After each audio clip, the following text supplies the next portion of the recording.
Halo teman-teman, komentar ini bisa jadi pelajaran penting bagi teman-teman yang ada di luar negeri, di Taiwan maupun negara lain. Berikut komentarnya ya.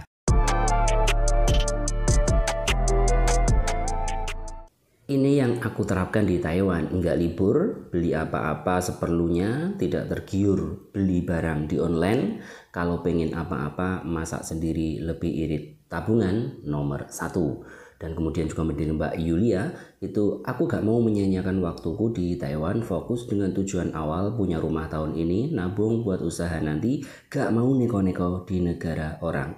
Nah, dari kedua komentar ini, itu tuh sangat pelajaran berharga ya untuk teman-teman semua yang saat ini ada di luar negeri, baik itu di Taiwan maupun di negara lainnya. Nah, sebagaimana kita tahu memang di tahun ini itu belanja online di Taiwan itu luar biasa, dan memang mereka marketnya PMI dan hingga meraup untung miliaran dari jualan online. Dah teman-teman tahulah banyak sekali kan yang sekarang jualan di TikTok, jualan di Facebook.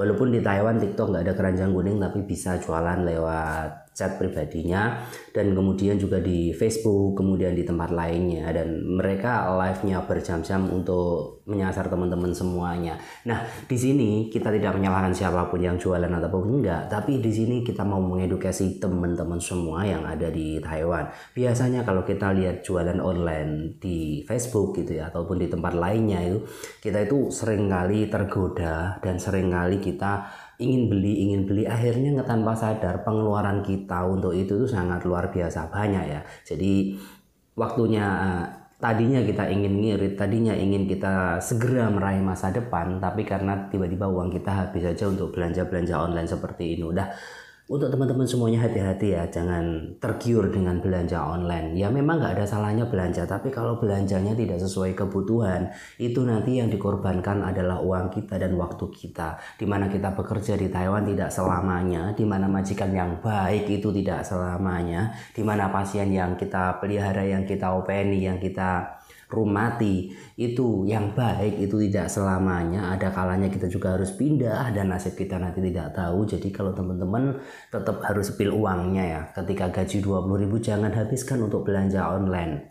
Karena apa ya, teman-teman, kalau belanja online nanti nggak jadi belanja, nanti resikonya juga besar. Tapi kalau belanja terus resikonya juga besar, uangnya habis. Nah, untuk teman-teman semua yang ada di luar negeri, ketika kita memang tidak ingin ada belanja gitu ya, bulan ini kita nggak ada note, nggak ada catatan untuk belanja, itu lebih baik ketika melihat orang jualan online segera skip aja. Cari aja yang di media sosial itu, cari aja yang menyenangkan hati ya, hiburan, informasi yang penting-penting, yang tidak membuat hati kita itu semakin berantakan. Itu yang lebih baik ya, daripada kita mantengin jualan online kemudian hati kita, nafsu kita itu pasti waduh barangnya bagus lah, kita ingin beli. Nah itu seperti itu banyak sekali terjadi dan lebih baik kita hindari. Dan dua komentar ini saya acungin jempol karena memang tujuan ke Taiwan itu untuk bekerja bukan untuk belanja.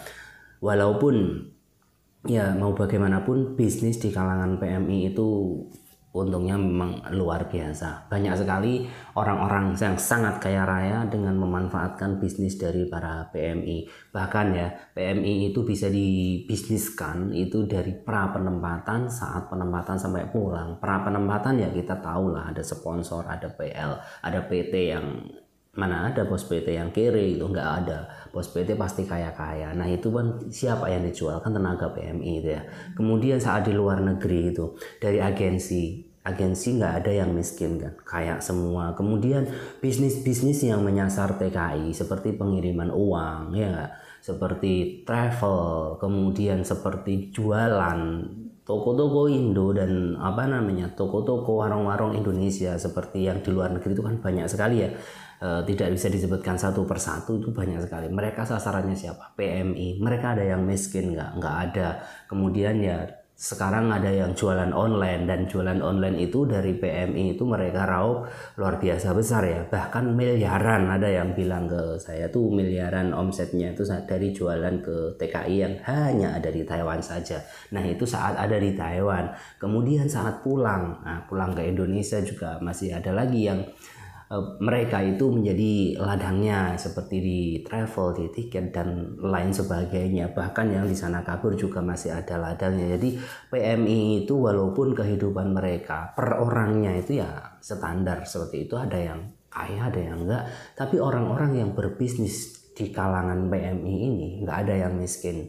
Jadi tinggal kita pinter-pinternya teman-teman semuanya. Kalau kita tidak membutuhkan amat, mending kita nggak usah belanja. Itu belanja itu yang penting. Kalau yang lain-lain itu kan penting ya, seperti pulang, seperti travel, seperti kita belanja pulsa, kita belanja kebutuhan harian, kita belanja baju yang kita butuhkan, itu kan penting. Tapi yang tidak penting hindari. Dan online itu, belanja online, lihat live online itu resikonya memang harus belanja ya, dan itu luar biasa berat untuk kaum hawa. Saya lihat di live itu pasti mereka pesan-pesan, padahal barang-barang seperti itu mereka sebenarnya nggak membutuhkan, di rumah pun nggak membutuhkan, dan ketika kita butuh kita bisa beli lebih murah juga sih sebenarnya. Jadi untuk teman-teman, save money kalian, save uang kalian untuk masa depan kalian. Boleh belanja tapi tetap setiap bulannya kita harus batasi ya, sekian untuk belanja, sekian untuk hura-hura, sekian untuk tabungan masa tua kita, dan sekian untuk kehidupan yang ada di rumah. Itu kita harus benar-benar